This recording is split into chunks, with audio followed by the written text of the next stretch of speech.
Bueno, muy buenas tardes a todos. A ver si conseguimos que no haya muchos problemas con el sonido. Vamos a empezar ahora con la mesa redonda, flujos asistenciales, unidades COVID persistente y situación en España. Tengo a mi lado al doctor Lorenzo Armenteros, que habéis escuchado por la mañana. Lo vuelvo a presentar por si acaso. Es médico de familia en Lugo, portavoz de la Sociedad Española de Médicos Generales y de Familia y coordinador del grupo de trabajo Long COVID de la SEM también. A mi otro lado tengo, representando a los pacientes, a José Méndez, presidente de la Asociación Madrileña de COVID persistente, AMACOP. Y lamentablemente no podemos contar con la presencia del representante de la Administración madrileña, pues teniendo en cuenta el momento electoral en que nos encontramos, entre unas elecciones y otras. Les ha sido imposible asistir. Bien, bueno, podemos repasar un poquito algunas cosas de las que se han dicho esta mañana, como datos, por ejemplo. Hemos dicho que más de 65 millones de personas en el mundo tienen COVID persistente.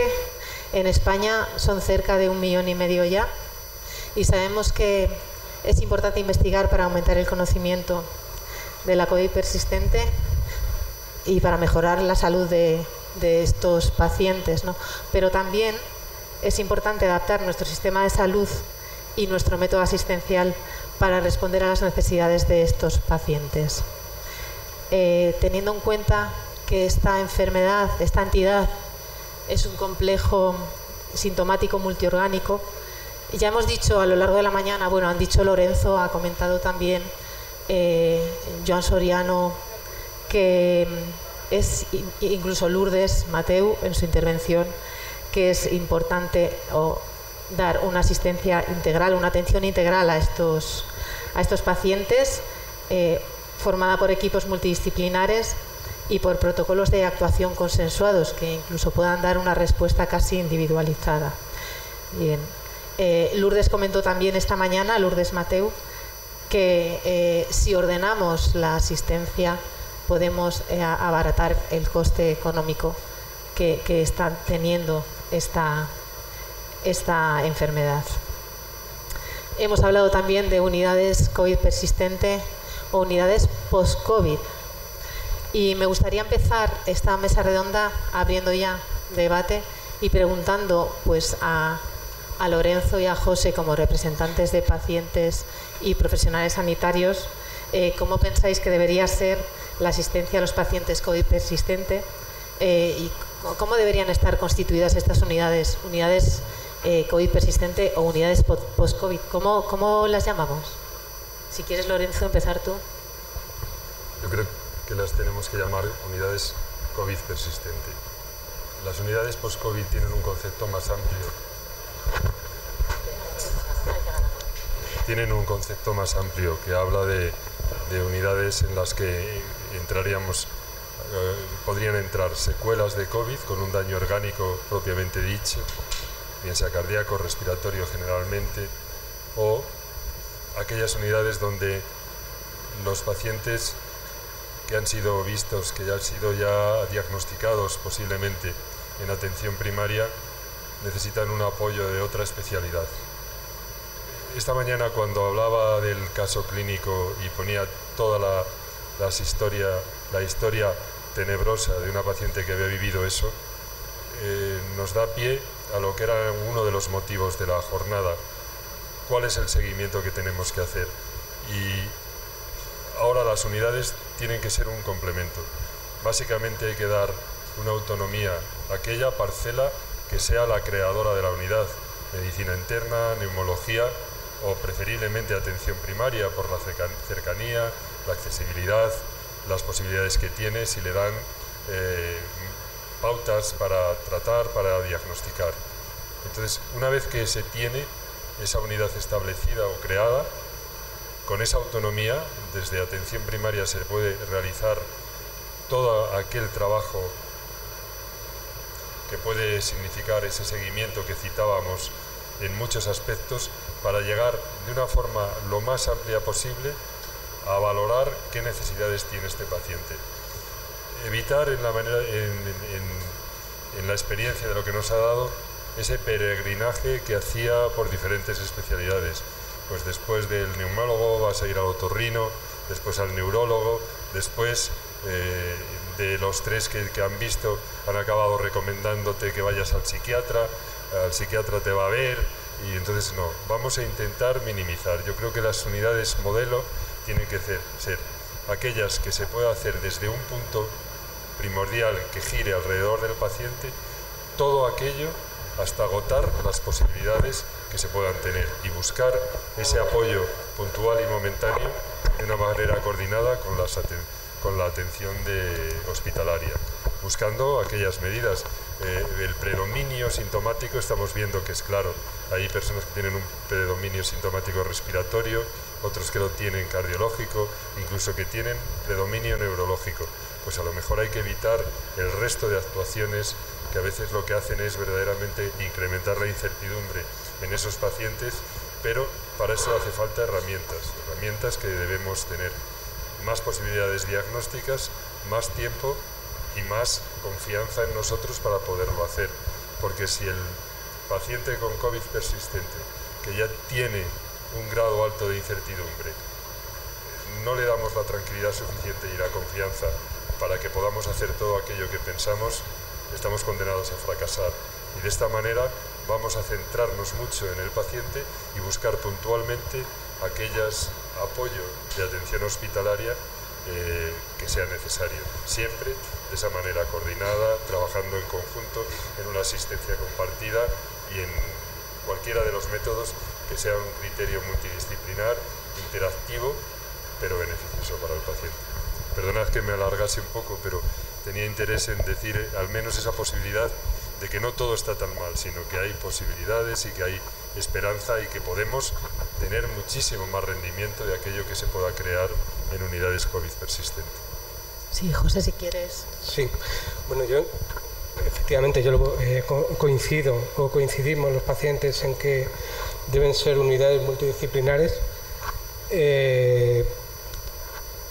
Es la única solución, o sea, lo que no podemos es ir a muchas consultas nosotros por nuestro estado de salud, por nuestro estado físico. Entonces entendemos que es a día de hoy la única solución, y sobre todo disculparme, pero a veces me pierdo, sobre todo utilizar a lo mejor la telemedicina para evitar esos desplazamientos, ¿no? Yo creo que se debería apostar por que haya un perjuicio menor para el paciente y el recorrido de la enfermedad sea lo mejor posible. Gracias.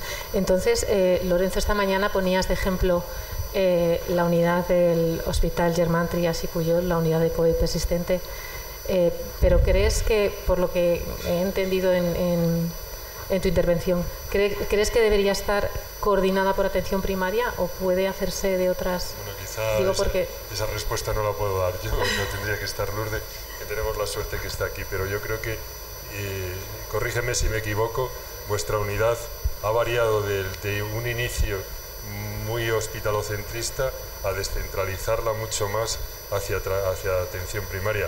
Hace 3 años que nos vimos en Canruti, estabais en un momento crucial, decíais que estabais empezando a hablar con atención primaria y yo creo que ya lo habéis desarrollado, o sea que esa labor es fundamental. El apoyo hospitalario es vital, el sistema de comunicación es fundamental, pero tiene que basarse en un eje y el eje puede ser perfectamente la atención primaria por las características que tiene la atención primaria y es lo que tiene que ser, con independencia que después tengas apoyo de toda la atención especializada hospitalaria, desde los radiólogos, los neurólogos y todos los demás, con coordinadores como pueden ser gente que trabaje en infecciosos o que trabaje en medicina interna o neumólogos.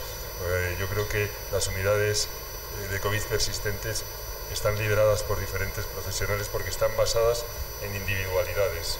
en concienciación individual de muchas personas que han creado ese concepto dentro de un determinado hospital. Pero con independencia de eso, es atención primaria. Y estas guías de las americanas lo basan muchísimo, o sea, y disponer de una atención primaria como tenemos en este país, que puede dar un resultado muy efectivo y muy eficiente. Puedes llegar al hospital con una batería de pruebas realizadas y sobre todo descartadas, o sea, que tienes que haber hecho diagnósticos diferenciales que compruebes que aquello no tiene que ver con otras patologías. Algo tan sencillo, como decía esta mañana, de lo que es de prescribir, o sea, no prescribir o retirar aquellos fármacos que puedan dar a un síntoma confusional o que confunda con un síntoma COVID. O sea, algo tan sencillo como haber hecho esa limpieza va a permitir que la atención en el hospital se centre mucho más en aquello concreto que pueda tener un determinado paciente. Si no, entramos en ese círculo de esto no es mío, la frase final, bueno, del riñón no es, del corazón no es, del pulmón no es, no. El paciente tiene todo, pero hay que darle la posibilidad de que vaya lo más filtrado posible. Yo creo firmemente que ese es un papel que podemos desarrollar desde atención primaria. Lo único es que unidades de COVID persistente como tal, en España la única que conozco es Canruti, porque había unas unidades, yo puedo hablar de la Comunidad de Madrid, que es lo que tengo más cercano. Había unidades de post-COVID que pusieron los hospitales para los enfermos que pasaban pues más graves, ¿no? Y luego se han ido añadiendo a esos enfermos más graves que estuvieron en UCI, se han ido añadiendo enfermos de COVID persistente, pero no eran unidades de COVID persistente como tal. De hecho, en nuestra asociación, en AMACOP, tenemos pacientes que efectivamente han seguido ese trayecto de ir de médico en médico hasta intentar encontrar alguna solución, y tenemos pacientes que durante año y medio no se les ha hecho ninguna prueba porque el tiempo lo iba a curar, porque se estaba demostrando que el tiempo hacía que la gente mejorara y esto era algo que se iba solo. Tenemos un poquito de todo. Entonces, esas unidades post-COVID en la Comunidad de Madrid, creo que actualmente ya solo quedan dos. Una que estamos peleando por sacar adelante, que es la de La Paz. Esta unidad solo tiene un médico de medicina interna y una enfermera. Actualmente es lo que tenemos aquí en la Comunidad de Madrid. No me consta, creo que hay otra también, no sé si es en el 12 de octubre. No lo tengo claro, pero vamos a ver, yo creo que es necesario que haya primero unidades de COVID persistente, que luego se hagan multidisciplinares, pero nos queda un largo recorrido, al menos en Madrid, para llegar hasta donde ha llegado Canruti. Sí, mi pregunta siguiente iba un poco dirigida a eso, ¿no? Si realmente existen unidades COVID persistente en España, porque tú has mencionado las unidades post-COVID y has dicho que no son exactamente lo mismo, como sabemos. Y también hay consultas. Nosotros conocemos algunas consultas en algunos hospitales que son consultas específicas para COVID persistente, pero de las que forma parte una enfermera, un médico de medicina interna y luego van haciendo lo que pueden. Pero existen realmente, además de la unidad COVID persistente de Canruti, esas unidades que pues han salido en prensa también en España. De la dimensión que tiene y de la organización, creo que no. Hay unidades intermedias donde hay varios servicios implicados, puede haber en Sevilla, en diferentes hospitales, que ha habido un interés por parte de alguien en realizar aquello que hacer un amago de una unidad multidisciplinar, pero no en un sentido que trabajen de esa forma tan reglada. Yo creo que y ahora mucho menos, se están cerrando las unidades post-COVID en la mayoría de los hospitales, y estas unidades post-COVID han servido en cierta manera políticamente para disculpar o para calmar la conciencia de muchas autoridades sanitarias. Bueno, ya tenemos esta unidad que también ve a pacientes con COVID persistente, que no era su trabajo, para lo que no estaban preparados ni siquiera tenían la conciencia de lo que era esta nueva enfermedad. Entonces estaban orientados hacia ese concepto de secuela, de gente, síndromes post-UCI, de haber estado mucho tiempo en la UCI. Era totalmente diferente a lo que se puede esperar por parte de un paciente con COVID persistente. Actualmente, y la experiencia, con lo que tenemos de experiencia, con lo que sabemos que hay que hacer y sobre todo con lo que sabemos que no hay que hacer, porque cada vez vamos teniendo más evidencias de aquellas cosas que son inútiles realizarlas o que no aportan nada, podríamos tener unidades más dimensionadas de otra forma, con una mayor colaboración y con simplemente hecho de tener una voluntad de trabajo en conjunto, que tuviéramos ese apoyo para los pacientes más complejos o aquellos pacientes que sea preciso una atención de varios especialistas. Pero verdaderamente no existe, no los hay, no hay intención de hacerlos. Si el COVID ha desaparecido casi por real decreto, no vamos ahora a pensar en el COVID persistente. Vamos, es que ni se le ocurre. Si no hay COVID, ¿para qué vamos a hablar de COVID persistente? ¿Cómo va a verlo? Ahora no se le puede decir a nadie. Incluso ya es un concepto poblacional. Solo aquel que lo padece es el que lo siente. Por eso, cuando hablamos de vosotros como pacientes, vemos la incomprensión que existe. La incomprensión por parte hasta de los propios vecinos o convecinos o los ciudadanos. O sea, no quieren hablar. El COVID ha sido tan malo, ha sido tan dramático. Hemos visto cosas que no queríamos ver, no queremos volverlas a ver. No quiero que me hables de nada. O sea, si es que lo vemos en la consulta. De, mire, hay que hacerle una prueba de COVID porque tiene una patología de COVID. Hombre, no será COVID. No, es que ya no existe. Pero ¿usted cree que no existe? Existe igual. Y haces un test de COVID y es positivo. O sea que hay una idea de que esto ha desaparecido y que lo hemos superado con un número de muertes que no volveremos a tener, ojalá que no, con escenas que no podríamos olvidar, con la gente que lo ha vivido en los hospitales, las situaciones más dramáticas que se podía encontrar, porque lo han vivido así. O sea, vivir en un hospital en Madrid la epidemia, vivirlo con un número de muertos insoportable para cualquier sistema sanitario, para cualquier hospital. Si no hay otra epidemia así, ningún hospital tendrá un número de muertos diario que ha tenido en el momento del COVID. Y que esto haya pasado de una situación tan dramática, con unas consecuencias a largo plazo como es la COVID persistente, a la desaparición absoluta, no deja de ser dramático. Y debemos intentar de que esto no ocurra. Tendremos que ser como un pepito grillo continuo para que alguno entre en razón, y que si no es un sistema establecido y lógico como pudiéramos pensar que sería el ideal, que haya situaciones intermedias pero que den esa prestación que se necesita.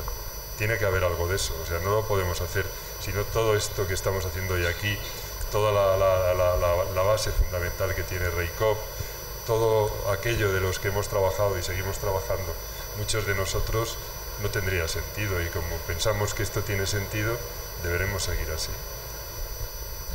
Sí, claro que tiene sentido.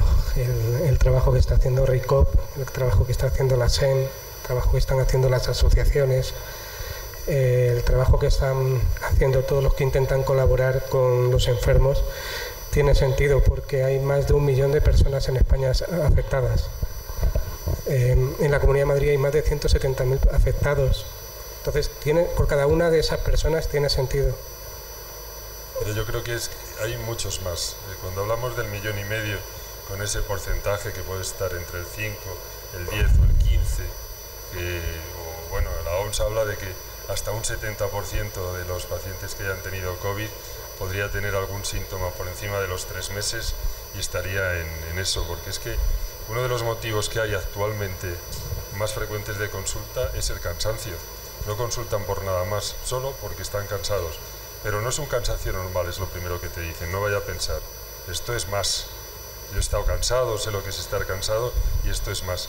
Pues posiblemente ese cansancio en el que no tenemos la posibilidad de medirlo, o tendríamos que medirlo de una forma diferente porque esa persona hace su vida normal, entre comillas, porque antes hacía deporte, ahora ya no va al campo, ahora camina menos, tiene una actividad limitada, pero permite trabajar, permite estar con sus hijos, permite, aunque hay días mejores y peores, no está computado como COVID persistente, y muchos de ellos tendrían no solamente eso, sino vemos otro tipo de patología que roza lo neurocognitivo y lo emocional, que tiene como una base el COVID, y posiblemente estaríamos en cifras más altas, que sería la segunda parte de esta epidemia y sería la segunda parte de la pandemia. Pero yo creo que lo peor que puede ocurrir es el olvido, y tenemos que estar continuamente diciendo que eso existe, y que existe en muchas personas que ni siquiera todavía hablamos de COVID persistente en ellos, y el volumen es muy alto, y por eso es importante que se conciencien, que nos preparemos, que estemos preparados, que sepamos lo que hay que hacer, cómo seguir este tipo de pacientes dependiendo de su sintomatología, y hacer lo posible porque estén mejor, y en el caso hipotético de que no podamos controlarlo, busquemos la ayuda de otros especialistas en el hospital. Efectivamente, crear conciencia. Por eso también nos hubiera gustado que hubiera asistido algún representante de la Administración. Creo que es muy importante que nos cuenten también cuál es su postura en relación con esta enfermedad y cuáles son sus propuestas, ¿no? Volviendo al tema de las unidades COVID persistente, creo que es importante que le demos una vuelta más a esto y luego ya pasemos a otra cosa. A mí me gustaría saber, porque claro, tenemos la unidad del Hospital Germán Trias y Pujol, que quizás es el modelo a seguir, ¿no? Y luego pues algunas consultas, pero los pacientes que hemos dicho que son pues cerca de 1,5 millones o seguro que más, no están atendidos, no están asistidos. ¿Cómo creéis que deberían estar las unidades si realmente consiguiéramos que se desarrollaran? ¿Cómo creéis que deberían estar distribuidas a nivel territorial? Porque hay muchos pacientes que han hablado con nosotros, con Reikov, que llaman y dicen, es que no me atienden en la unidad de Canruti porque no hacen consultas extraautonómicas, porque están colapsados. Entonces sí que creo que sería interesante también a lo mejor transmitirle esto a la Administración. ¿Cuál es la idea de la distribución a nivel territorial de estas unidades? ¿Cómo podrían responder a las necesidades de esos pacientes? No sé. Bueno, yo creo que hay que llegar a todos los sitios. Lo ideal, una por comunidad autónoma o más. Vamos a ver, es un problema nacional. Tratémoslo con un ámbito nacional.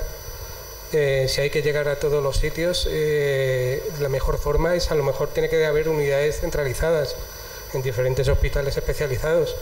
Pero lo que decía yo antes de la telemedicina, podemos llegar a todos los sitios, podemos tratar a todos los pacientes, que hay muchos que están afectados en menor medida, pero hay otros que están muy afectados y no tienen que estar trasladándose a distintos médicos. Hay comunidades autónomas que ya no tienen la suerte ni siquiera de Madrid, que ha tenido unidades por COVID. Entonces, no son menos pacientes o tienen menos enfermedad que otros de Madrid o de Cataluña, gracias a Canruti, ¿no? Pero no son inferiores, es que somos todos iguales, es un problema nacional. Yo creo que esto es una nueva enfermedad. Es una nueva enfermedad, tiene que formar parte de nuestro trabajo diario, y nadie podría ahora pensar, y vuelvo a poner el ejemplo de la diabetes, que la diabetes fuese una enfermedad maldita y que no se tratase multidisciplinarmente, no tuvieses que hacer una retinografía al paciente o si se complica su riñón que lo vea un nefrólogo y tienes que tener una formación suficiente para que puedas desde hacer un diagnóstico con un antidiabético oral o con una insulina si lo precisa. Entonces debemos, si podemos utilizar no quería que nadie os sintieseis molestos, decir naturalizar la enfermedad, o sea que forma parte de la práctica clínica. Es una nueva enfermedad en la que necesitamos no solo el trabajo y la voluntad de hacerlo desde atención primaria, necesitamos un trabajo interdisciplinar con otras especialidades en el hospital. Lógicamente tiene que haber una unidad por hospital, de referencia, bien sea provincial o si la dimensión de la provincia es mayor, y tiene que estar en relación con el número de casos. con el número de casos, para eso, una primaria con capacidad resolutiva hasta el límite máximo de su capacidad o de su competencia, y en la que pueda discernir aquello que sea necesario dar un salto y un trabajo colaborativo con el hospital. Esto tiene que estar y tendría que estar en todos los hospitales, de una forma regulada y de una forma normal, pero claro, para eso tiene que haber la conciencia de que esto debe de existir y que tienen una prevalencia mayor que muchas de las patologías crónicas que forman parte de nuestra actividad diaria, y la tenemos interiorizado absolutamente, pues mayor que la insuficiencia renal crónica, y la insuficiencia renal crónica forma parte de nuestro trabajo y de un diagnóstico que haces una búsqueda activa para encontrar esos pacientes, con pruebas que si tenemos marcadores que lo identifican, ojalá tuviéramos un marcador para identificar la COVID persistente, pero yo creo que la dimensión es un hospital y como mínimo, dependiendo del número de pacientes, uno por provincia. Gracias. Vamos a ver, a mí me parece fantástico, lo veo un poco utopía, pero me parecería fantástico, es lo ideal, que hubiera más unidades, pero... Además, mira José, perdona, no estamos valorando qué va a ocurrir con los niños, porque los niños que lo están sufriendo, algunos sí que encontramos niveles de curación, pero ahora estamos encontrando niños que llevan 2 y 3 años sintomáticos. Esos niños son futuros adultos con una patología.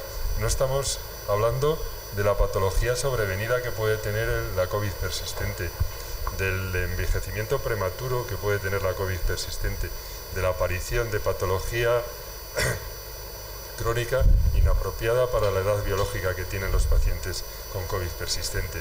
Estamos hablando de una problemática mucho mayor y mucho más trascendente que el hecho en sí, que ya es mucho, de tener la COVID persistente. Entonces, estamos hablando de un problema no solamente clínico, sino un problema de salud pública. Y yo creo que es a veces lo veo tan evidente, claro, a lo mejor soy Antoñita la fantástica, pero yo lo veo tan evidente que es que tendría que verse así, porque estas consecuencias que estamos viendo, y lo vemos todos los días, muertes prematuras que no conocíamos, sin riesgo. Yo el pasado año, y perdonad que personalice con mi experiencia porque no puedo tampoco hablar de otra cosa, no he visto más muertes súbitas en gente que no tenía factores de riesgo y lo único que tenía en sus 6 meses anteriores era haber tenido la COVID.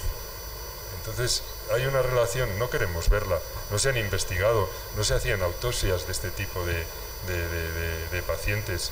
Hemos querido esconder la cabeza debajo del ala.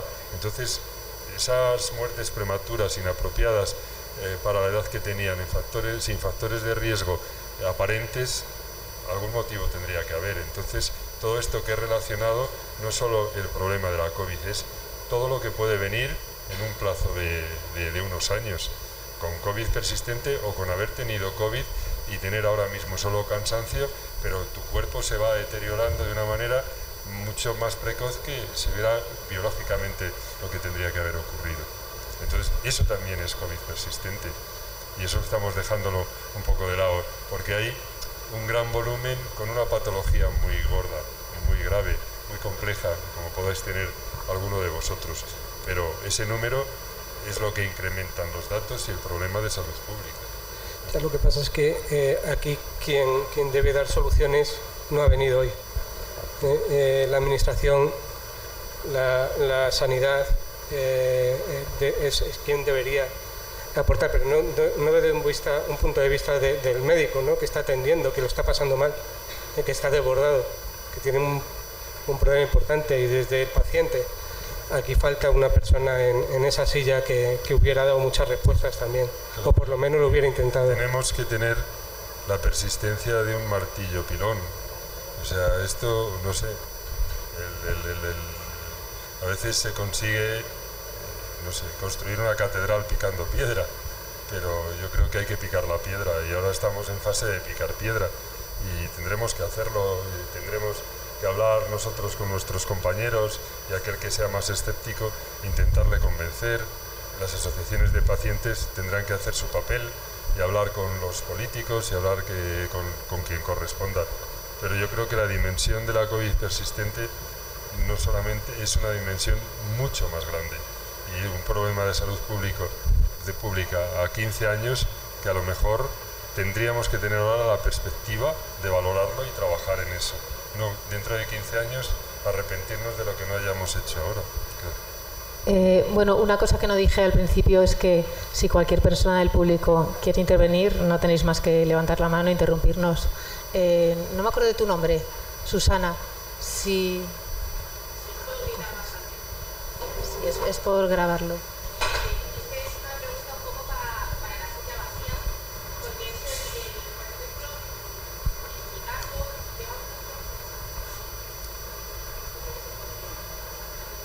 Es porque se está grabando, entonces para que se... Sí, se oye. Pues es que es una pregunta para la silla vacía, porque, por ejemplo, mi caso, en el que mi médico de cabecera es la que está gestionando el a quién me manda, a quién me deja de mandar. La verdad es que ella está súper implicada. La verdad es que es la tercera que tengo, porque las dos anteriores era de esto te lo estás inventando, vete al psiquiatra. Entonces sí que se molesta por lo menos. Ella sí que es el eje que decís en primaria, sí que lo ejerce. Pero llega un punto en el que ella ya no me ha podido dar más bajas, porque llega un límite y además como vamos sumando casos, o sea, vamos sumando patologías, hay un punto en el que ya no te puede dar una baja porque has juntado tantas patologías dentro de tu propia enfermedad que no puedes hacer el romper una vez que llegas a los 365 días, no puedes empezar con una baja nueva, porque ya has dicho el síntoma anterior. Entonces, estás condenado a que llega un punto en el que ya no pueden darte ninguna baja más. Entonces, llega el INS, considera que estás curada, te da el alta, y tú llegas a tu trabajo y dices, adaptádmelo, y te dicen, ¿ves la puerta? Me la cierras por fuera. Entonces, es una gran pregunta para esa silla vacía, porque llega un punto en el que vosotros podéis hacer lo que podéis hacer y que sí que está muy bien y que creo que es necesario el que haya alguien que ayude a los médicos de cabecera, porque ellos incluso hay algunas pruebas que te tienen que derivar a un especialista para que te las pida. Y el especialista ahí estamos en si te crees, si no te crees, si es negacionista del COVID persistente o no. Entonces, son todo es como una carrera de obstáculos, en el fondo. Cuando ahora me refería a que el problema no solamente es el problema médico, que sí que lo es, sino que tiene otras implicaciones. Hay una implicación social, laboral, legal, incluso familiar. O sea, yo creo que hay muchas madres que les cuesta estar con sus niños y el trabajo, el cansancio, la actividad les hace que esa capacidad de disfrutar de lo que es tener niños pequeños hasta la pierdas, o sea que tiene otras muchas implicaciones. Es a lo que me refería, que yo creo que estamos dimensionándolo en una medida solo clínica, pero que tiene otras dimensiones mucho o tan importantes como la medida clínica, que ya es mucho, y lo que lo estés pasando mal. O sea, implica tu trabajo, los que estén en tu trabajo, encontrarte con un jefe de servicio o una supervisora que que te dejes de tonterías y de bobadas. Eso no es lo que... No, cuestiones de ese tipo, que hay una dimensión social y laboral también muy importante. Por eso no podemos quedarnos solo en lo que es, aunque estamos hablando de lo que es la clínica y de lo que es el seguimiento y de lo que podemos hacer por los pacientes. Hay mucho más alrededor. El paciente es un concepto total, no solamente... Por eso siempre he hablado de pacientes y de enfermos, no de enfermedad. Hablar de la enfermedad en sí, pues quedaría en abstracto. Bien, hemos creado unidades de post-COVID que ven COVID persistente, ya está tratada la enfermedad. Políticamente me he guardado. Revisando para hoy, me revisé todas las comunidades autónomas, lo que había sobre estrategia de COVID o sobre lo que había hecho en cada uno. Estrategia COVID solo tiene una comunidad, que es la Canaria, plasmada sobre papel. Después en la práctica no está tan claro. Pero los demás, en el año 21, yo creo que el 80% de los consejeros de sanidad o de los presidentes de comunidades autónomas hablaron de que crearían algo relacionado con el COVID persistente. Pero solo fue sus únicas declaraciones, y quizá no sea este foro para ese papel reivindicativo, pero desde luego es para que veáis lo que era. Implicación social tiene política en el momento de que haya elecciones. Después, implicación real, que es muy dudoso, muy dudoso. Es que yo a veces creo que hasta los propios políticos o consejeros creen que han hecho algo, pero ni siquiera bajan a pie de calle a comprobar verdaderamente si eso funciona. Yo creo una unidad post-COVID y después te van los de persistente y a ver lo que haces, a ver si está bien. No hay valoraciones cualitativas ni cómo lo apreciáis en una unidad post-COVID, porque tú vas a una unidad post-COVID y te ven un día y dices, tú no eres de los nuestros, tú no te toca. ¿Qué quieres que te haga yo aquí? Aquí no te puedo hacer más, que es la palabra que también, que no puedo hacer más. Sí, también se tiende un poco a creer que si no has tenido problemas respiratorios, el post-COVID no existe, o el long-COVID o el COVID persistente no existe. Si no has estado ingresado por problemas respiratorios durante la fase aguda de la enfermedad, entonces no existe. Efectivamente, en mi caso, fíjate que de lo único que me curé al salir del hospital es de la neumonía bilateral. El resto de síntomas aparecieron después. Eso es el COVID persistente, no la neumonía bilateral. Eso son secuelas. En consonancia con esto, con lo que has preguntado, Susana, con la respuesta de Lorenzo y con lo que nos decías antes, que es un problema de salud pública. Yo tenía una pregunta pensada que era si sabéis si existen datos oficiales de enfermos de COVID persistente en nuestro Sistema Nacional de Salud, algo que creo que es de suma importancia. Y aunque creo que sé la respuesta, me gustaría escucharos a vosotros. Pues yo sí. Ya habéis visto lo que no funciona el micrófono, pero como me lo pongan me lo integro y si me tenéis que echar a borrazos. Bueno, pues yo te cuento un poquito. Mira, vamos a ver, ahí se habla de un 10% de enfermos de COVID persistente, de los que han cogido COVID. Un 10% de esos enfermos ya ha perdido el puesto de trabajo. Alrededor del 45% de esos enfermos está de baja. Solo un 15% puede trabajar con normalidad. Esos son datos. La verdad es que son importantes. El INS está dando altas masivas, no atendiendo a informes. Fíjate, hablabas del expediente de la señora esa. Este es mi expediente. Este expediente no lo tiene un solo médico, porque yo he ido pasando por diferentes médicos. Entonces no lo tiene un solo médico. Según me decían los doctores, eran contundentes como para continuar con una baja. La baja médica se terminó con el INS. Esto deja a la gente, a mí es un ejemplo, porque hay muchos, esto deja a la gente totalmente desamparada, ya sin ayuda, ya se acaba el paro que tengan en el caso de que hayan sido despedidos. Ya se acaba la solución, tienen que incorporarse a trabajar y no les adaptan los puestos de trabajo. Es así, estos son datos. Hay 170.000 madrileños, como decíamos, más de 1 millón de españoles. Sí, yo me refería más a datos oficiales, que tenga recogido la administración. 1936 personas en la Comunidad de Madrid el año pasado. No se han vuelto a dar ningún dato. Además, no se ha vuelto a dar ningún dato y no nos atienden ni las consultas. Entonces, no es posible que haya 1936 cuando una asociación desconocida como es ABACOP tiene cerca de 1000 personas detrás y se están incorporando diariamente entre 2 y 3 personas. Ahora que según se va conociendo, cuando una unidad post-COVID como La Paz ha visto a entre 9 y 10.000 personas con COVID persistente. La Paz está en Madrid, entonces los datos no son creíbles. No lo eran en su momento y no lo son. No.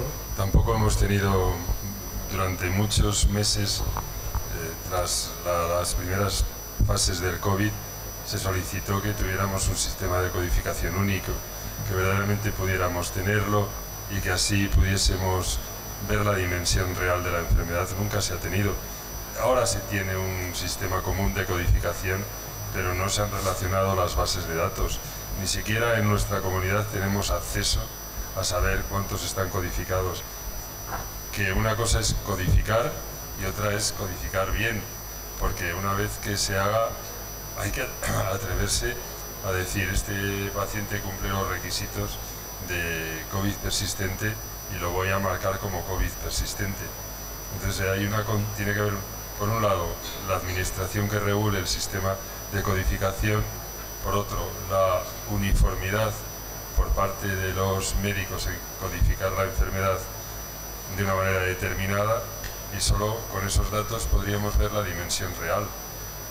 Y todo nunca la veríamos porque habríamos perdido el gran número de pacientes de la primera fase donde ni siquiera tenían diagnóstico de COVID porque no había pruebas para realizarlo, todos solo tenían diagnósticos secundarios posteriores, pero dábamos por hecho que habían tenido COVID. Entonces es algo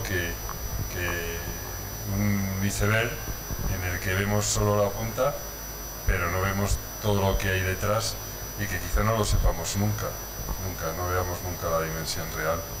Pilar, creo que querías hablar. Sí, a ver si consigo explicarme lo que siento en estos momentos. Vamos a ver, no seré yo la que libre de culpa a la administración, ¿vale? Pero diciendo esto, creo que el problema es mucho más complejo y todos tendríamos que mirar desde nuestra propia responsabilidad qué podemos hacer. Porque es verdad que la administración no tiene ningún empeño en tener registros, pero es verdad que los que registramos somos los profesionales. Lo acabo de decir. Vale. Entonces, si yo estoy en un cupo con 1.500 personas y no tengo codificados nada más que 1 o 2, tendré que hacer la reflexión de qué está pasando. Pero por otra parte, y entendiendo el tiempo y todo eso, pero creo que vamos un poco como pollos sin cabeza, ¿no? Que estamos dando bandazos desde que empezó la epidemia y que seguimos dando ahora bandazos con esta cosa, ¿no? Pero además tengo otra seria duda. Desde luego que creo en las unidades COVID persistente. Creo sobre todo en la organización del trabajo para la atención a los pacientes COVID persistente. Como creo en la organización, en los procedimientos de atención integrada y bien aplicada en el paciente diabético, con el hipertenso o con insuficiencia cardíaca. Pero si yo hago un número burdo, decía Joan que por sus estimaciones, no sé dónde estaba, por ahí atrás, 1 millón de pacientes más o menos afectados con COVID persistente. Lourdes estaba por ahí. Lourdes, ¿300 pacientes en tu unidad o cuántos? 2.000. Claro, pero ¿cuántos ves por año? ¿Cuántos pacientes tienes capacidad de ver por año? ¿300? 300 de primeras visitas. Pues 1 millón de personas a 300 por hospital, nos hacen falta 3.333 hospitales, ¿no? Quiero decir, estamos hablando de algo que no tiene sentido ni es la solución. Quiero decir que será una solución para algunos casos. Y creo que lo que nos falta es poner el énfasis de quién tiene que ir a esas unidades COVID persistente, con qué funciones y qué es lo que perseguimos en ese objetivo. Y en el resto, igual que los diabéticos, ¿no? Los pacientes diabéticos, la mayoría de los diabéticos, si no me corregís los de atención primaria, los veis vosotros en consulta, no van al endocrino, ¿no? Yo, mi madre es diabética, insulino dependiente y no ha ido jamás al endocrino. Creo que son muchos así, ¿no? Yo lo veo de una manera similar. Creo que nos va a pasar en esto, que tenemos muchos pacientes COVID persistente y solo algunos con un objetivo asistencial concreto de diagnóstico, de tratamiento, de seguimiento a largo plazo. Lo ha dicho Lorenzo, muy importante. ¿Qué va a pasar? ¿Qué va a pasar con las apariciones de diabetes, con las apariciones de cáncer? Sí que habrá asociación o no, José Ramón, no lo sé. Tenemos una serie de cosas que es lo que tendríamos que organizar. Si hasta donde yo no sé, si no me equivoco mucho, Canruti es referencia. ¿Pero por qué es referencia? ¿Porque la administración ha decidido crear una unidad y eso ha hecho que sea referencia? Pues una vez más, entiendo que no. En 33 años de trabajo jamás ha sido así. Claro. Entonces, ¿qué quiero decir con esto? Que sí que es verdad que hay que crear dispositivos, pero sobre todo tenemos que organizarnos, pasar a la acción y hacer seguimientos. Y es muy importante hacer seguimiento de los pacientes, muy importante, sobre todo porque yo creo que no se trata tanto de hacer pruebas sin ton ni son, que es lo que se está haciendo algunas veces, y eso tiene un perjuicio, lo de etiquetar tiene un riesgo no desdeñable, sino de hacer verdadero seguimiento de cómo va evolucionando el paciente, que no la enfermedad, el paciente, cómo va evolucionando y en qué momento necesita esa ayuda de esa unidad que no va a ser capaz de absorber a todos los pacientes, es imposible. Ya digo, 1 millón de personas, 300 pacientes por año, salen 3.333 hospitales necesarios. Sí, cuando decías lo de pollo sin cabeza, a mí me recordaba los problemas cognitivos del COVID persistente. La mayoría vamos como pollo sin cabeza también. Sí, pero fíjate, mi doctora de atención primaria, desde el mes de marzo he llamado 3 veces porque estoy perdiendo audición en el oído derecho, y a la tercera vez ya me ha mandado al otorrino. Cada vez que llamo, lo primero que digo es: tengo COVID persistente, para advertirle por si estuviera relacionado, o al menos para que lo sepa. La respuesta es: sí, no, eso ya lo sé, pero dime, a ver, ¿por qué me llamas?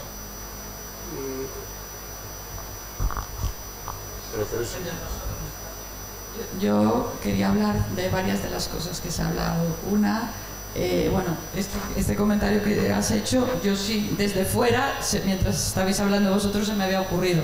Es verdad que son muy importantes las unidades, pero lo que tú decías esta mañana, el que todos los profesionales sepan cómo tienen que actuar, va a ser mucho. Y ahí yo creo que en la REICOP habéis hecho trabajo muy importante de síntomas. Lo que no sé es cómo eso se protocoliza. Eso es lo que hablábamos también a la hora de comer, y que necesitaréis algún protocolo para que... No, eso yo no sé. Pero bueno, voy a decir 2 o 3 cosas y luego me contáis. Esto último que habéis tratado, bueno, lo que acabas de decir tú, una pregunta que quería hacer yo. ¿Hasta cuándo tenemos que ir a médicos? Porque, claro, yo ya he ido pues a todos los internistas, al cardiólogo que tengo que volver, bueno, a la neumóloga ya no tengo que volver, y el único tratamiento que de verdad tengo, que creo que es muy importante, aunque decís me mandan al psiquiatra, no, hay que ir al psiquiatra para que te mande un psicólogo, y el único tratamiento que tengo es psicoterapia ahora, ¿vale?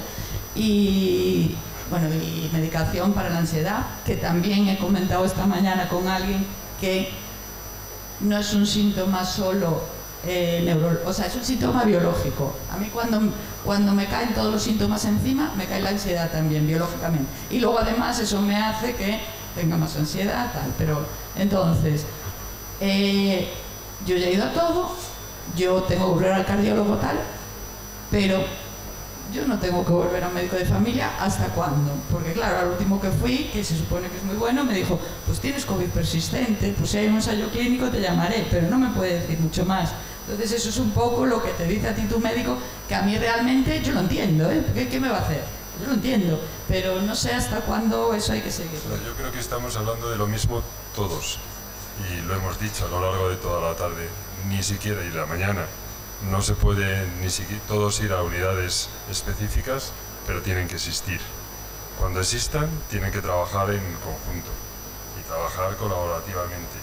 Y después tiene que haber una gran parcela, y ponemos el ejemplo y volvemos otra vez de la diabetes. Y yo decía la palabra naturalizar. Esta enfermedad tiene que formar parte de la clínica y de la práctica clínica de todos los médicos de familia. Entonces, no podemos decirte a ti que yo ya no tengo más hasta que tenga un ensayo clínico. Tendré que ver la evolución de tu patología de forma continuada, y por eso esta mañana hablábamos de seguimiento. Tenemos que hacer un seguimiento, y hablábamos esta mañana de que el seguimiento tiene que ser clínico, pero hay otras variables. El seguimiento de lo que te afecta a tu actividad, a tu vida, en otros sectores que puedas tener de tu vida. Y eso lo tiene que hacer alguien. Yo creo que la persona más adecuada para hacerlo tendrá que ser el médico de familia. Y te tiene que acompañar, sí, también tiene que acompañarte y decidir en qué momento puede necesitar el apoyo de otra especialidad para verlo. O sea, es lo mismo como en todo. O sea, puede haber médicos que traten muy bien la depresión y médicos que digan, creo que estoy deprimido, y te digan, espera, al psiquiatra. ¿Qué es lo que hay que hacer? Que es muy difícil. Hay una enfermedad heterogénea y una práctica clínica muy heterogénea. No hay unanimidad, no hay la equidad mínima que podríamos tener de que el 90% de los médicos hiciésemos una práctica similar. Entonces se deja a esa parte que llaman arte médico de cada uno, que es muy variable. Los hay implicados, los hay menos implicados, los hay cero implicados, y eso es muy difícil, y eso no es equidad. Habrá que buscar sistemas que permitan, no hay que hacer obligatorio, no, hay que ver los COVID persistente y con esta premisa, no, vamos a naturalizar, interiorizar y ver lo que significa. Es un problema de salud pública, necesitamos profesionales preparados para atender esta nueva patología y vamos a hacer lo posible. ¿Que hay unidades? Sí, yo creo que debe haber unidades, porque es que la enfermedad es muy heterogénea. La enfermedad puede ser básicamente respiratoria, otro puede ser básicamente neurológica y otro puede ser simplemente neurocognitiva. O sea, puede haber diferentes variables. De hecho, se habla incluso de fenotipos diferentes de la COVID persistente. Entonces, cada uno puede tener una atención diferenciada, pero que básicamente tenemos que hacerlo, y solamente aquello que tenga unas condiciones de precisar otra asistencia. Así no hablaremos de los 1,5 millones acudiendo a los hospitales. Es que si no existiera la primaria, acudirían los 7 millones de infecciones de orina al hospital también, y los 10 millones de faringoamigdalitis y los 7 millones de estreñimientos estarían en urgencias continuamente. Entonces vamos a naturalizarlo todo, hagamos la proporción lógica, y yo creo que tu médico sí que puede hacer cosas, siempre aquello que tú quieras que las haga. Y tú, si él se compromete, pues simplemente ver la evolución que tienes. Bueno, yo al menos es lo que procuro hacer. Sí, me parece muy bien. Mira, además siempre me dicen, pues, ¿cada cuánto vengo? Me dicen algunos, ¿cada cuánto vengo? Dicen, mira, tú puedes venir cuando quieras, pero igual que le puedo decir a un diabético, pero si quieres de una forma arreglada, vamos a vernos, si estás bien, cada mes, y si no estás bien, pues cada 15 días. O sea, que necesitemos ver la evolución con esto. Y no soy capaz, porque tampoco lo hacen mucho y porque se pierden en hacer los diarios. Por mucho que se lo cuentes, el diario lo hacen en el momento que tienen conciencia de hacerlo, porque estás verdaderamente mal. Cuando mejoras un poquito, dice, ¿qué le cuento hoy que he hecho de mi diario? Si es que hoy es igual que ayer, o igual que antes de ayer. No sé, que es difícil, pero es otra herramienta. Entonces, ese trabajo, cuando hablábamos esta mañana de que ese trabajo así es una herramienta añadida. El trabajo con... Yo lo que quiero tener es la capacidad, si tú por ejemplo te encuentras y te descompensas en un aspecto, o como José ahora hablaba de que tiene un problema, que pudiéramos estar colaborando con ese equipo teórico y real, en el que cuando tengas un problema del oído podamos hablarlo de otra manera, y que podamos hablar la consulta, y que podamos hacer otro tipo de asistencia diferente a la que tenemos ahora mismo. Es a lo que voy. Yo, claro, unidades sí, yo creo firmemente que las unidades que trabajan en conjunto, el resultado es mejor, porque hay un trasvase de conocimiento que ellos tienen y yo también. Yo puedo acabar conociendo, no sé, porque leo más o porque estudio más, tratamientos novedosos, tratamientos antiguos, y puedo transmitirlos, y esos que lo transmite, se transmite pues como la tinta de un calamar, para bien. No sé, yo creo que hay muchas alternativas. Al menos intento ser optimista en algo. Con todo lo que hay ambiente pesimista, desde luego también veo como pirar de que hay que ser pesimista en esto, que hay que buscar, a pesar de que todo esté negro, hay parcelas. Y yo, por ejemplo, eso que dices tú, que le cuento a mi médico, a mí me duele. Sí, bueno, pues ya iré. En realidad no era de familia, era internista. Bueno. Ya iré a otro. No, y otra cosa que no tiene nada que ver, otra cosa que habéis hablado, ¿cuántos somos? No sé dónde se podría hacer el registro, pero habría que hacerlo. Pero no os olvidéis, por favor, de los que no están en la sanidad pública, muy fácil. No nos contaron bueno, yo no estuve enferma jamás, porque ya además me hicieron PCR, no sé qué, no sé cuál. Entonces hay muchos millones de personas que no están ahí, entonces habría que buscar una forma, pero que se sepa que hay otras vías otras personas y entonces no son, van a ser más de las que contéis en la sanidad privada. Y ya lo último, eso ya me respondes, y otra cosa, otra que no he oído ahora, seguro que esta mañana lo habéis dicho, pero se me debe haber tal, de lo que no habláis mucho es de los dermatólogos. A mí me salen granos por todos los sitios. Eso no sé, bueno, que sí, que también me han dicho que son tal, entonces que también tendrían que estar implicados en... Desde el primer paciente que puse, nada más empezar, que hablaba del eritema pernio, el reno... Pues eso no lo vi, eso no lo vi. Hasta la descripción de la paciente que dije que los problemas dermatológicos son perdona, muy si es que eso no lo vi o no me entró. Muchos de los problemas dermatológicos es que a veces se tiene hasta incluso duda de la capacidad resolutiva que puede tener un médico de primaria. Y mucha de la patología dermatológica básica también la tiene un médico de primaria, para capacidad para resolver alguna de estas cosas, muchas de estas cosas que salen. O sea, los granos que puede ser granos o que puede ser otra cosa. O sea, siempre decimos, me ha salido un grano, bueno, pero el grano tiene muchos colores y muchos diagnósticos diferentes. No sé, yo lo que creo que es eso, esa parcela de confianza que se pueda tener, sea tu médico internista o tu médico de familia, debes mantenerla con él. Y si él se implica, pues, no sé, yo creo que debemos hacerlo en todo. O sea, ahora mismo, y ahora cambio de patología, pero crónica, la depresión. La depresión es una enfermedad, la depresión sin complejidad es una patología de atención primaria.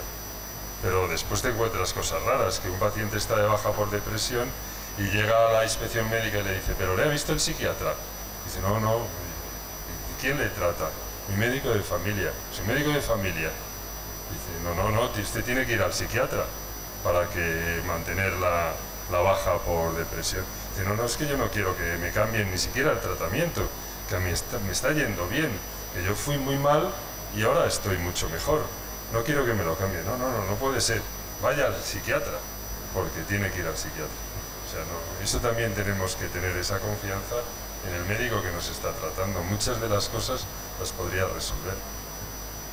Y no abandones a tu médico, aunque te diga lo de los ensayos, aunque sea internista, seguramente él sabe más de ti que nadie. Revisando la penúltima pregunta de Lucía, la de los registros, que no sé si tenéis algo que añadir por ahí. Se me ha caído. ¿No? Revisando la penúltima pregunta, la de los registros nacionales, que era donde yo quería llegar con el planteamiento del anterior. Que tú comentas que eso, que incluyan a los pacientes que tienen seguro privado, que eso me lo preguntaba el otro día un paciente también a mí, pero ¿se contemplan los...?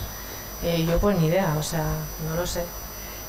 Sí que me gustaría que contarais un poco por qué son necesarios los registros nacionales, por qué es necesario tener un registro nacional, que yo creo que incluso está relacionado también con los problemas que tenéis a la hora de coger las bajas y de pedir las bajas y todo eso. Es necesario porque es necesario ver la dimensión de la enfermedad y porque actualmente con todo el sistema informático, no solo el de cualquier sistema público, sino que Muface también tienen las compañías privadas, porque Muface es la entidad aseguradora, pero tú estarás en Sanitas, Adeslas o en el que DKV o la que sea, pues tienes sus datos. El registro es un dato obligatorio y tendrían que hacerlo exactamente igual. Veríamos la dimensión. Y lo demás, tienen que empezar a soltar esa información que tienen las administraciones tan importante y que no la sueltan. O sea, esas millones de bases de datos con síntomas.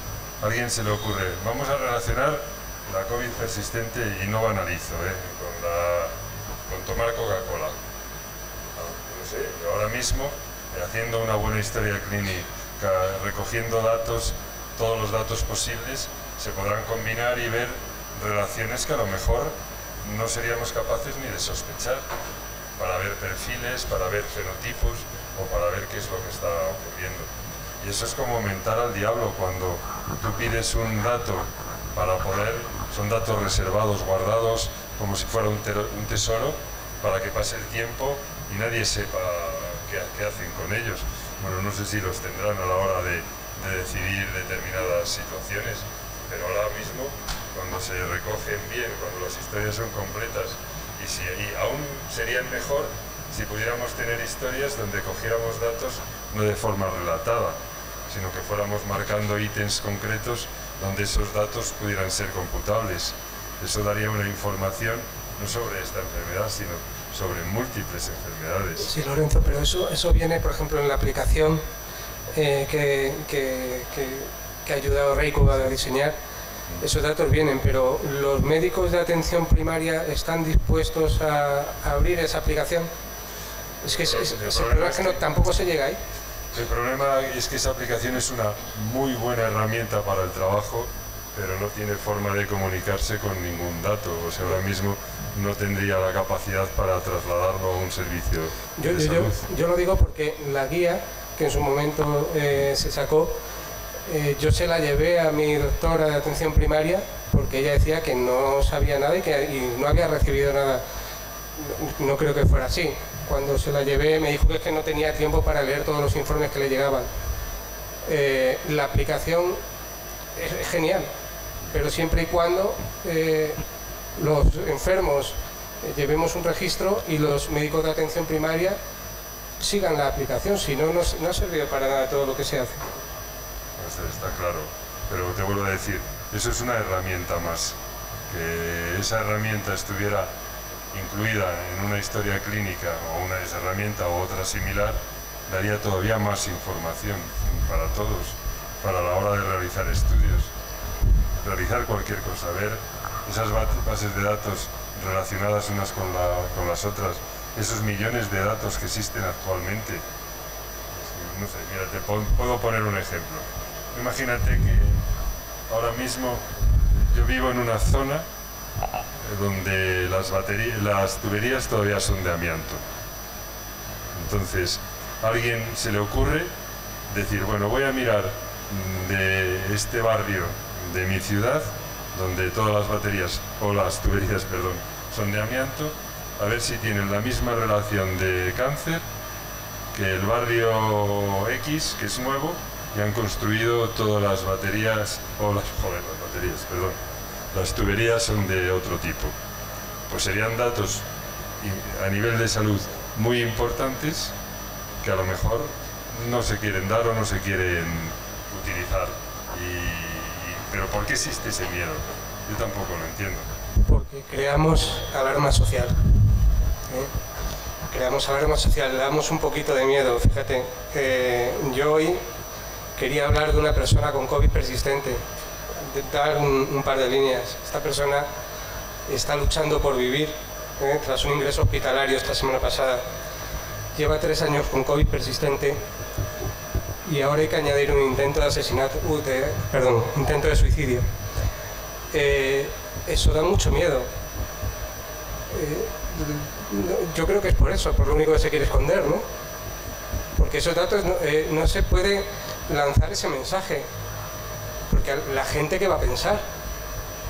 La gente va a ir más al médico a que la miren, vamos a seguir colapsando la atención primaria, los hospitales. Ahora la gente tiene mucho miedo, Ha vuelto, si algo ha dejado COVID, es mucho miedo. Si algo ha dejado la COVID, es mucho miedo.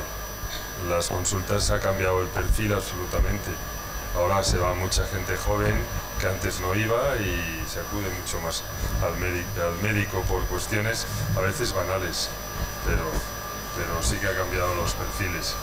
Y esto que tú dices es muy dramático y yo tampoco tengo la solución, no lo sé cómo se podría hacer.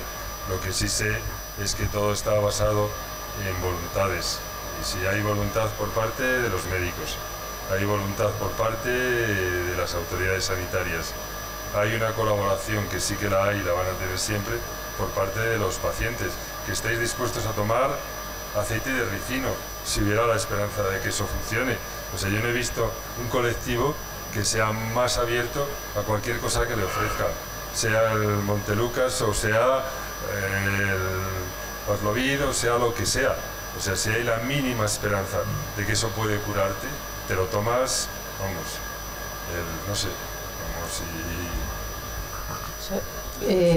Quería comentar, antes de darle la palabra a Lourdes, solo por los asistentes que no sepáis de qué guía hablan y de qué app, la guía a la que se referían es la guía clínica para la asistencia al paciente con COVID persistente, que publicaron en la SEM junto con los colectivos de pacientes y que ahora estamos trabajando en la actualización. La mencionó Lorenzo por la mañana, y la app es una app que desarrollamos REICOP junto con una compañía tecnológica que se llama Long COVID App, y que es una herramienta, como comentaba Lorenzo, para que utilicen los profesionales, en la que consiste en la guía en formato digital, por decirlo así, grosso modo.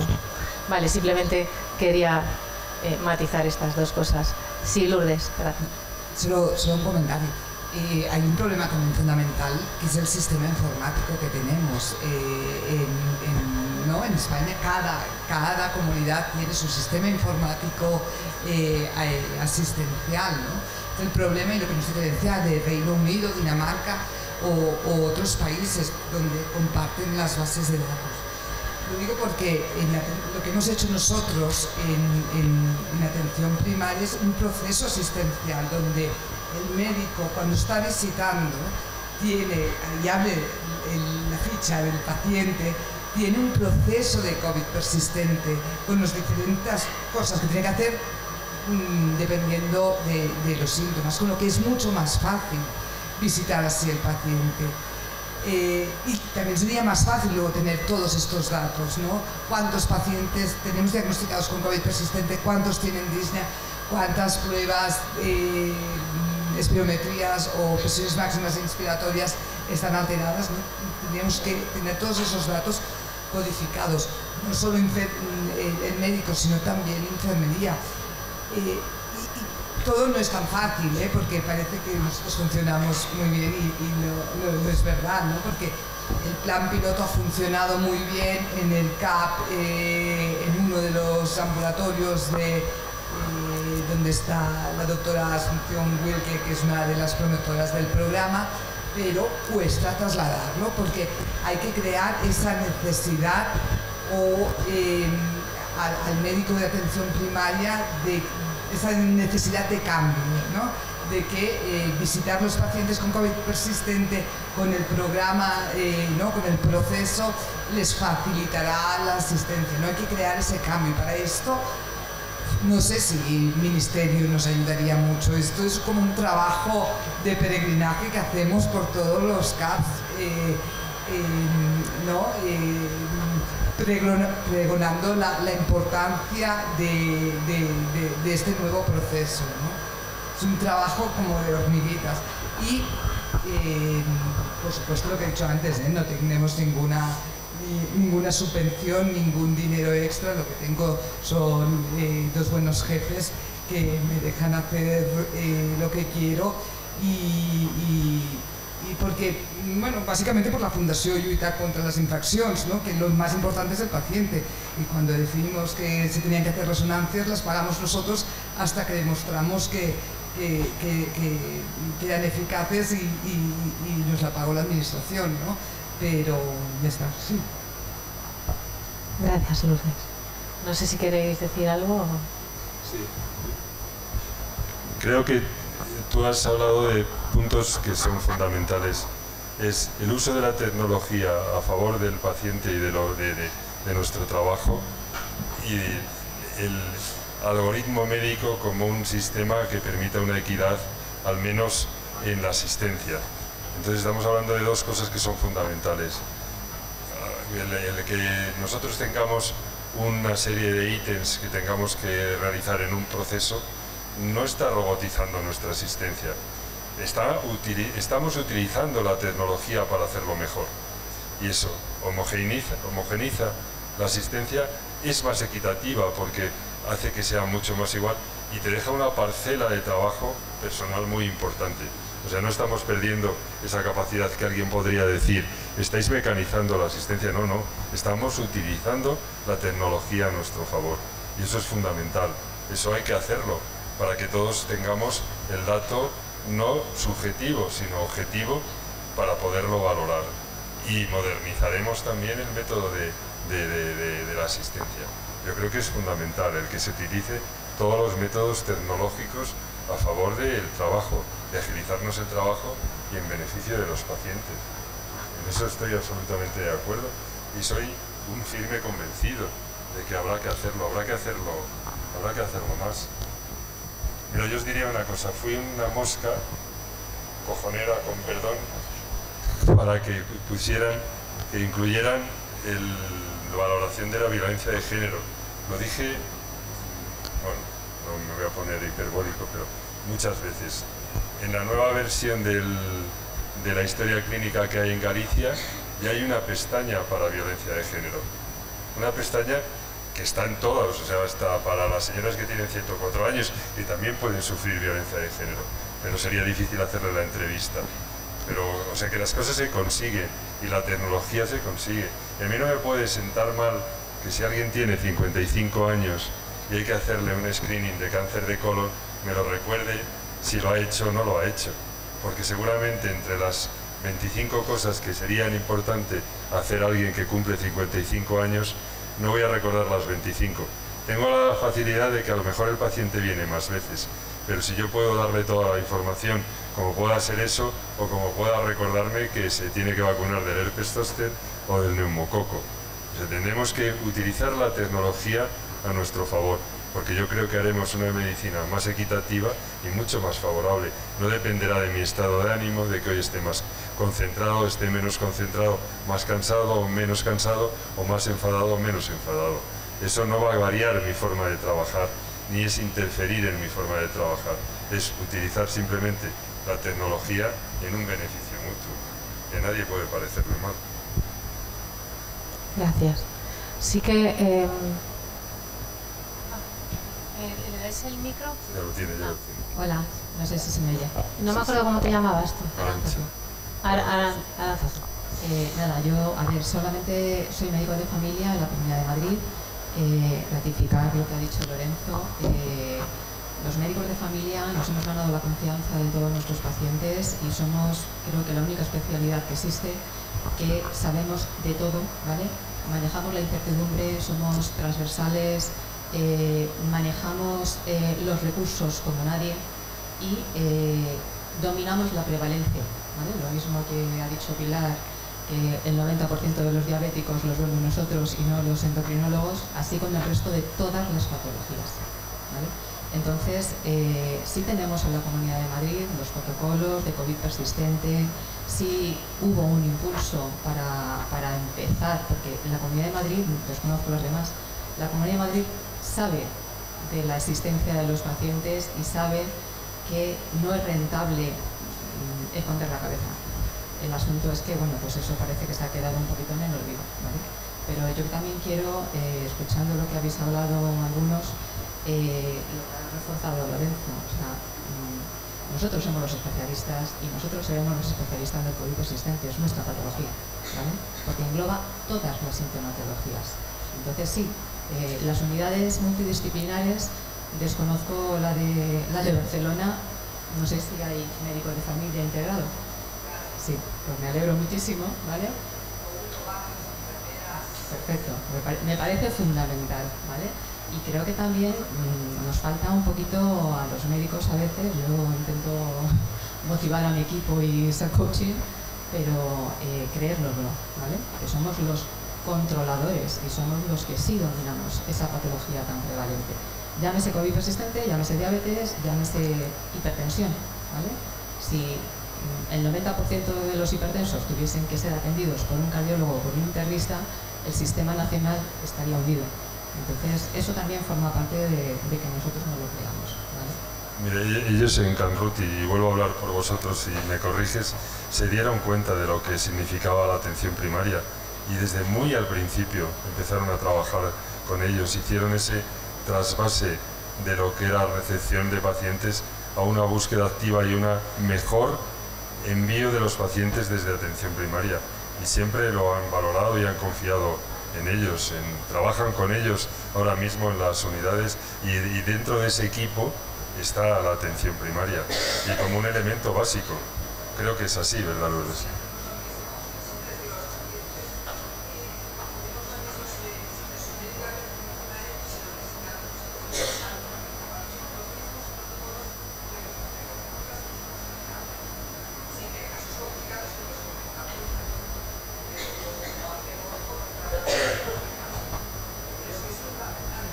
deberíamos ir a pensar en futuro, y lo mismo que se ha pensado en los protocolos integrados de la atención a la insuficiencia cardíaca, al EPOC, al HIV, pues creo que esto es otro más, ¿vale?, de los procesos integrados que tenemos que coordinarnos unos con otros, ¿vale? Y es cierto que cuanto más nos conozcamos y más nos coordinemos, mejor para todos y sobre todo el que sale ganando es el paciente.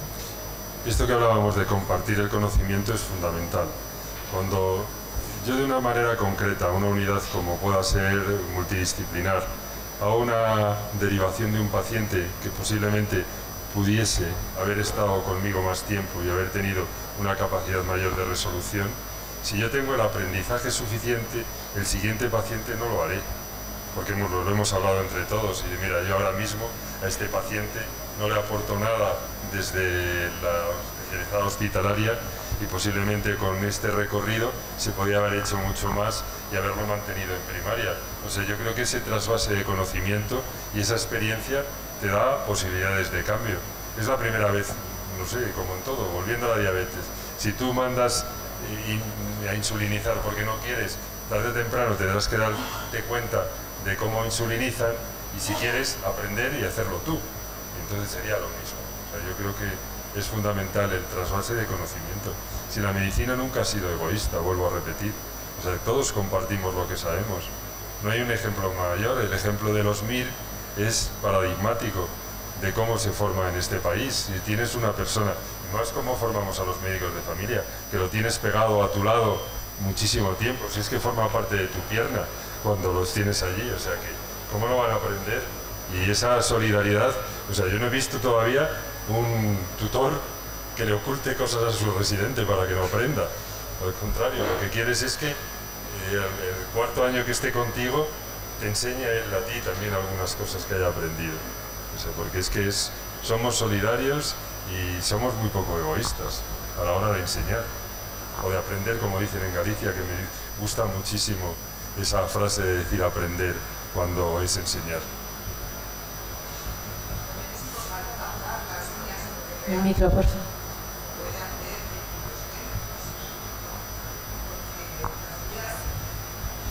Las guías dicen de hacer muchas cosas que a veces es imposible hacer, ¿no? El walking test, pues en algunos centros no se podía hacer porque no teníamos los metros suficientes, pues adaptamos, hicimos el test de 1 minuto de sentadillas, ¿no? Hay que adaptar esas guías, está muy bien leerlas a la realidad del centro donde tienes los pacientes, unos mínimos.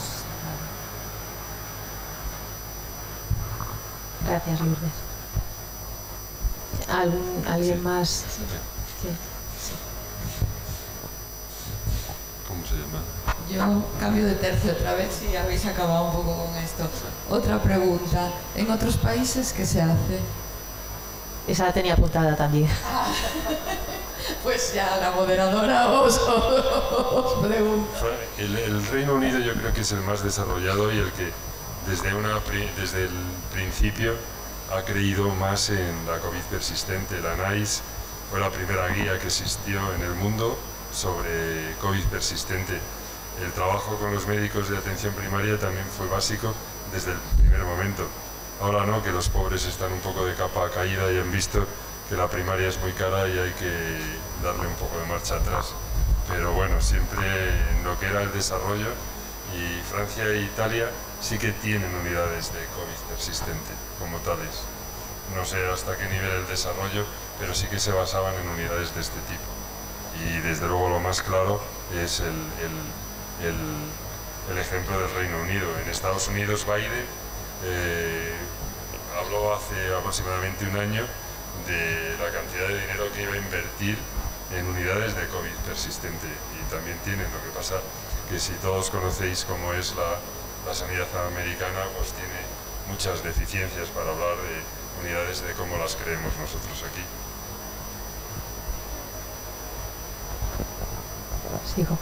Bueno, pues yo un poco por concluir también y por aprovechar que tenemos aquí a José, a Lorenzo, me gustaría que agrupáramos las necesidades que tenéis los pacientes, las personas afectadas en cuanto a la asistencia sanitaria que recibís. O sea, cómo podemos resumir un poco, más que nada también para a lo mejor lanzar el mensaje de alguna forma a la administración, a los gobiernos, para que los profesionales que son el presente y los estudiantes que son el futuro entiendan un poco qué es lo que necesitáis. Por nuestra parte, lo primero es que nos registren, saber cuántos realmente somos, eso es fundamental. Luego que nos atiendan, que dignamente nos atiendan, que no nos pasen de unos médicos a otros trasladando el problema, que se hagan las pruebas necesarias para paliar los síntomas que en muchos casos son discapacitantes. No hay cura para la enfermedad, pero hay muchos síntomas que se pueden tratar, como decían esta mañana, y hacer una vida más llevadera. Si no se trata los dolores van a hacer que no puedas dormir. Entonces, si no puedes tratar los dolores, a lo mejor tienes que dar algo para que puedas dormir, ¿no? Y descansar. No sé, se pueden hacer en ese sentido muchas cosas. Empatía con todas las personas que estamos sufriendo la enfermedad. Eso es lo que le pido un poquito al sistema médico. Al sistema, a la administración, al sistema político, pido que se reconozca la enfermedad, que se creen las unidades multidisciplinares que estamos buscando, que se ayude al sistema sanitario actual a organizarse para atendernos, que se pongan medios, se pongan recursos para ayudarnos, que somos muchos y yo creo que no se debe amortizar una generación entera, porque mucha gente es verdad que coincide con una media de edad entre los 40, 45 a los 55 años, pero tenemos niños que están sufriendo la enfermedad, tenemos adolescentes que están sufriendo la enfermedad. Necesitamos un plan nacional, como he dicho antes. Me parece una barbaridad decirlo, ¿no? Parece que suena como ¿dónde quiere llegar?, ¿no? Pero es verdad. Si no, cada comunidad autónoma por su lado no va a llegar. Sí, una de mis preguntas que Lorenzo contestó antes casi era si existía algún plan estratégico por parte de alguna administración autonómica o la nacional. Y bueno, tú dijiste que en Canarias sí que había uno, pero que no se había aplicado. Y es un plan estratégico que más que un plan estratégico es un proceso asistencial convertido en plan estratégico. Yo respecto a esta pregunta que has hecho, no sé si puedo estar capacitado para responder porque es muy trascendental el que se pueda decir algo así. Yo tampoco no soy más que un humilde médico de familia, pero sí puedo decir lo que me gustaría.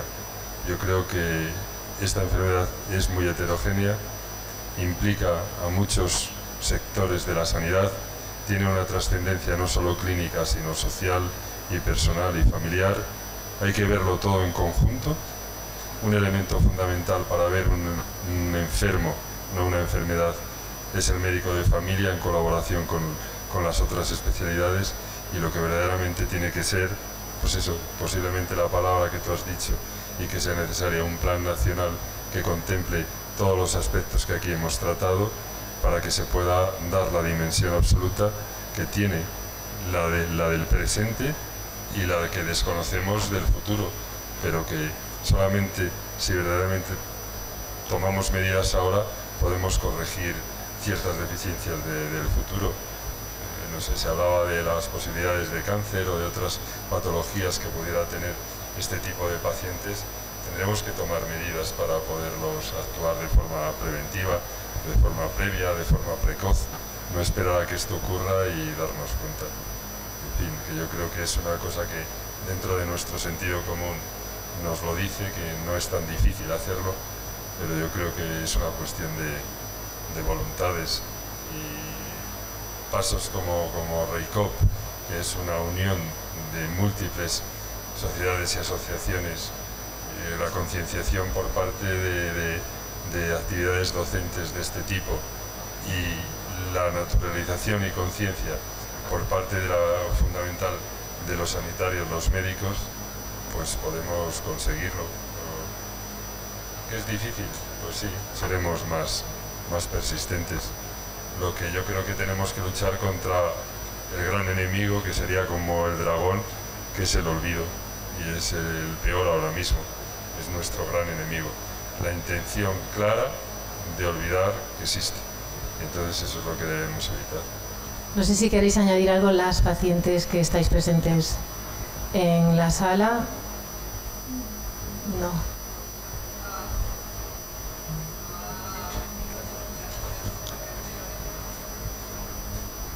Elena. ¿Se me oye? Sí. Y entonces estaba pensando en lo que decía Lorenzo, lo que ha dicho Lourdes, y poner, o sea, extrapolar y poner en valor lo mejor de cada uno, y si eso se pudiera coger y hacer a nivel nacional, o sea, a lo mejor en Carmody hace muy bien una cosa, pero en otro sitio hace muy bien otra, ¿no? Y hacer con eso pues unos protocolos y unos itinerarios que se pudieran seguir y a lo mejor esto es aplicable a cualquier otra enfermedad que pueda surgir o que ya exista. Era eso. Gracias. Yo también me gustaría saber, desde el punto de vista profesional, del profesional sanitario, qué necesidades tenéis vosotros, ya un poco más técnicas, ¿no? Comentabais antes lo de los sistemas informáticos o las plataformas tecnológicas. ¿Crees que hay algo más que vosotros necesitaríais para darle una asistencia de, bueno, aparte de que hubiera unidades, ¿no? Pero que debamos recalcar algo que necesitaríais para darle una asistencia adecuada a estos pacientes? Necesitaríamos lo más preciado que sería que es tiempo, y eso es lo que menos tenemos posiblemente, pero bueno, habría que sacarlo de la forma que sea. Hay que tener capacidad de gestionar el tiempo que tengas y dedicarle a cada paciente lo que necesite. Pero yo creo que llevamos este tiempo hablando y que está todo dicho. Hay que tener la tecnología a nuestro alcance, la voluntad política de que esto tenga que cambiar y la capacidad formativa y la apertura de orejas en todos los profesionales a esta nueva enfermedad o a cualquiera que puede surgir. No podemos considerarlo nuestro trabajo, que esto es más trabajo, sino que es el nuestro, es simplemente el nuestro. Las clásicas enfermedades de la cronicidad y aquellas nuevas que puedan llegar y que puedan interferir también en la cronicidad. Y en la medida que lleguen, naturalicémoslas, asumámoslas como tales y hagamos todo lo mejor posible. Hay que buscar ese objetivo. Gracias. Y sí, Lucía. A ver, no sé si valdrá para algo o no, pero escuchándoos ahora que hay que hacer un resumen y todo eso, en alguna ocasión, por ejemplo en un curso de dolor hace 2 años, pues escribieron al final del curso un documento que era como la declaración del Escorial o lo que fuera, y que era un decálogo, una serie de puntos de lo que allí se había concretado, que a lo mejor puede ser pues eso, un poco de resumen que hace falta en plan nacional, que si os parece buena idea, pues se puede hacer un poquito como resumen luego del curso de 3 o 4 puntos que a vosotros os parezca interesante. Y bueno, se puso en la página web y luego ya no sé cómo la difundieron desde la Sociedad del Dolor, pero bueno, se me ha acabado por ahí. Sí, sí, muy interesante. Raquel.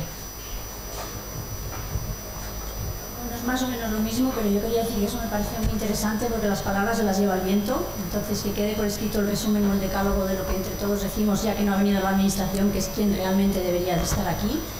Y aunque quede un poco repetitivo, decir otra vez esto de compartir la información, de igual manera que a nivel de investigación se compartieron, fueron de acceso abierto a todos los investigadores del mundo, todas las cosas, y por eso hubo un avance tan rápido, pues que a nivel médico pase lo mismo. Tanto el sistema informático, como decía Lourdes, entre comunidades autónomas, como entre las divergencias disciplinas, que a veces... Y no es ninguna crítica a los médicos, sino todo lo contrario, es en defensa de ellos. Pues que cada médico a veces está en su caja de lo que es experto, pero no sabe nada del otro, ¿no? Entonces, en este es lo que decía también Aranzazu, ¿no? Que los médicos de familia, aparte de que tengan todos una formación general o haya unas guías y que todo el mundo tenga una base, pues que se compartan todos estos conocimientos, porque realmente estamos perdiendo un conocimiento muy importante y el tiempo y el conocimiento apremian. Entonces, compartirlo, y estoy de acuerdo que hacer un decálogo o hacer algo que quede por escrito y que pueda llegar a la administración o algo es muy importante. Muchas gracias. ¿Alguien más?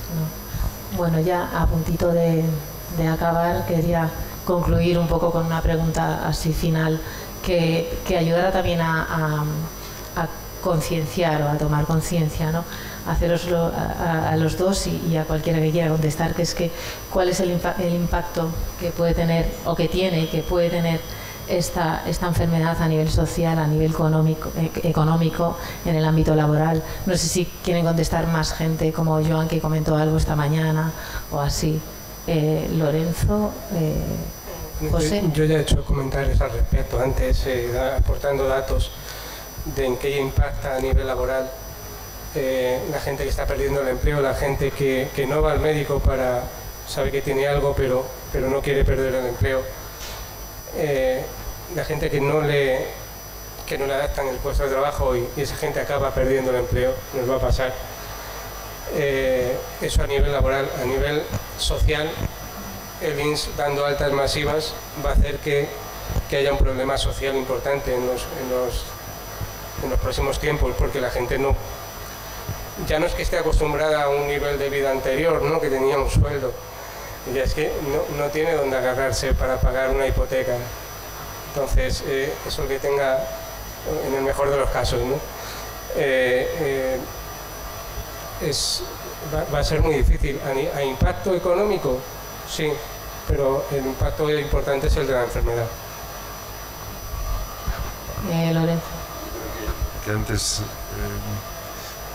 más o menos respondo a tu pregunta, que no solamente es el impacto numérico que pueda tener ahora de la parte clínica, sino la trascendencia social, familiar y de futuro.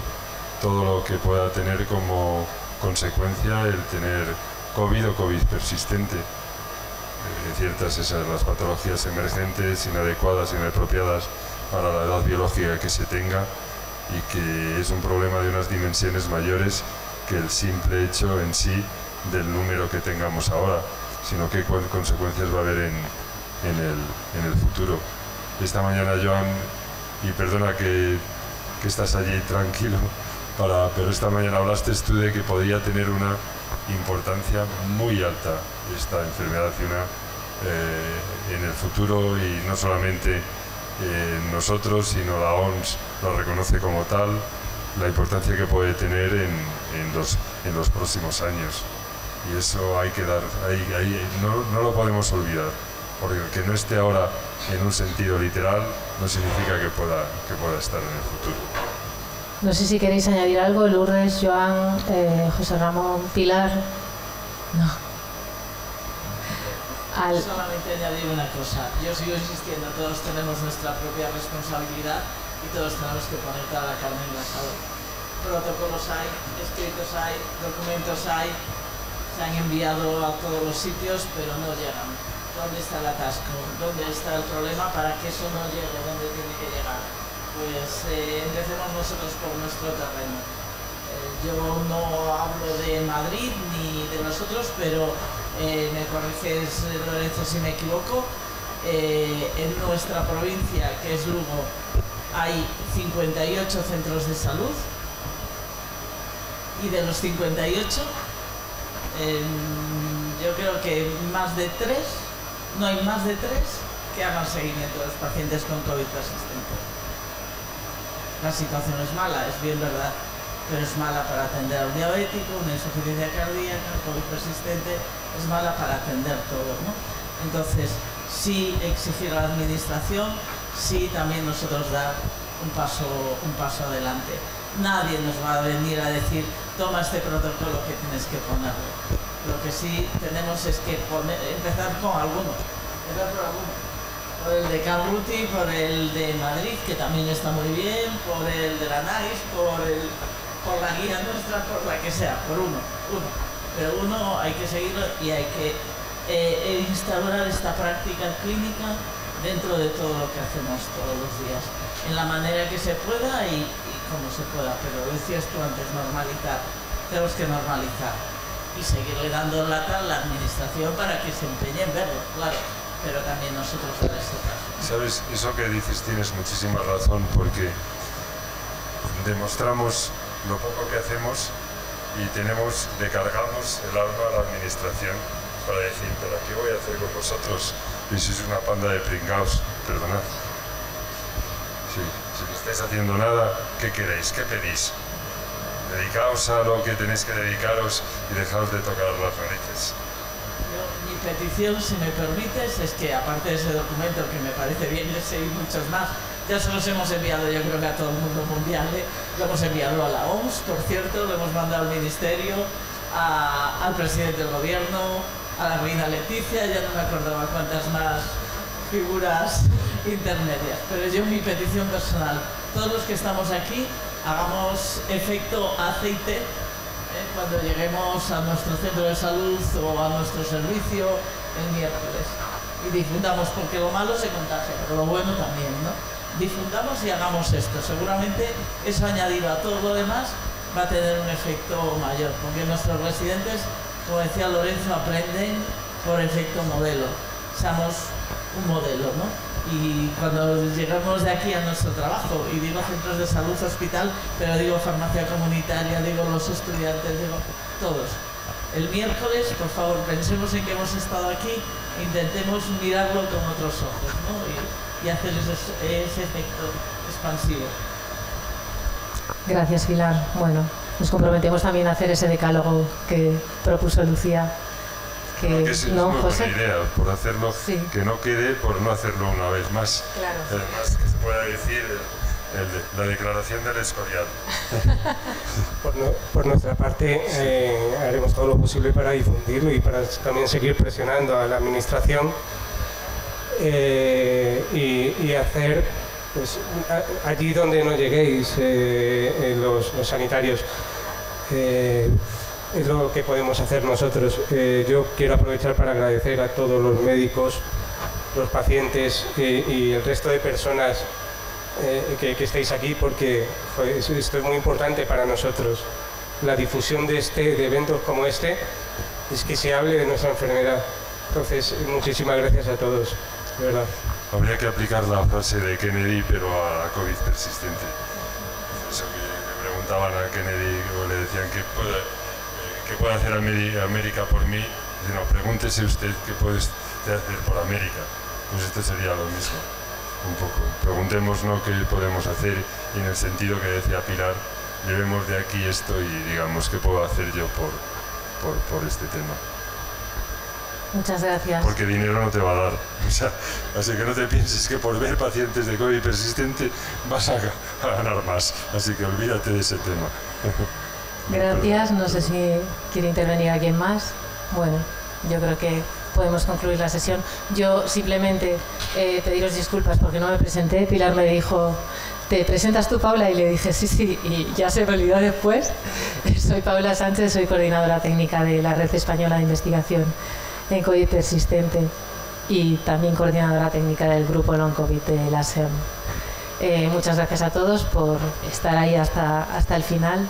Y bueno, damos por concluida la sesión de hoy. Esperamos veros mañana a todos con mucha fuerza, que tenemos una jornada súper interesante. Gracias.